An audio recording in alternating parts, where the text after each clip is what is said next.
it's Kristen, and I just wanted to share a story that happened to me very recently. I almost hit a dog on the highway, and I love dogs. Here's my dog, Scruffy. Here he is. Oh, he gives me kisses. I hold him like a baby, like this. Yes. So I went out of town this past weekend and had a great time. Went to my old parish. It was so nice. Saw family. And was driving home, just me and Scruffy. This is Scruffy. Oh, you want to get down? You want to get down? There you go. Sorry. Anyway, I was just an hour away from home, and I saw a car pulled over on the right and a dog in the middle of the highway, and this is a 70-mile-per-hour highway. So I slowed down, and since the dog is more to the right, I got into the left lane, slowing, but then the dog starts running in front of my car, and I was just so terrified that I was going to hit this poor dog, and I felt a bump, and I was just like, again, just so scared that I hit the dog when I felt this bump.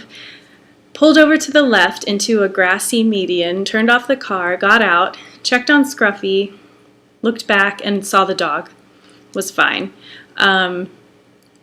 So the owner picked up this dog, and she's on the other side of this highway, and everyone had started going 70 miles per hour again, and she called out across from the traffic, and she said, you know, I'm so sorry, and then she drove off.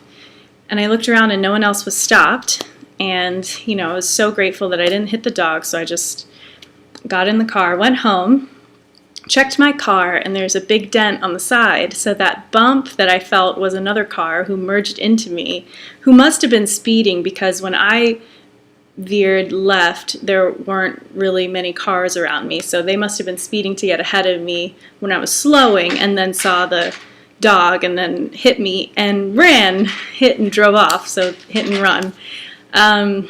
So it's just frustrating that I have to pay for this dent in my car. So, you know, just be careful out there. Don't speed. And, you know, if someone's slowing down, it might be for a good reason.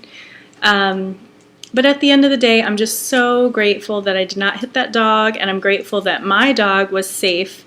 When I travel with him, I keep him in his crate. But he loves his crate because I put a full pillow, standard size pillow in there with a fuzzy blanket, and when I keep the crate door open, he just loves to go in there all the time. Anyway, so grateful that I didn't hit the dog, and I just love dogs, and I'm sure you know a lot of saints loved animals. St. Francis of Assisi always comes to mind. But through these videos, I want to share about different saints. So one saint is St. John Bosco, or St. John Don Bosco. One of the greatest things about him is this appearance of this dog who he named Grigio, which was a huge gray dog that appeared suddenly at moments of danger and reappeared on many occasions and disappeared when the danger was over. So this dog asked for nothing, like food or shelter. He was just there in times of need for St. John Bosco. He was savage as a wolf against an enemy, but gentle as a lamb with the boys of the oratory, and whom St. John Don Bosco gave the name of Grigio, the gray one. So that's one other saint other than St. Francis of Assisi who loved animals. And because I love animals, I just love to read about other saints who did as well. So St. John Bosco.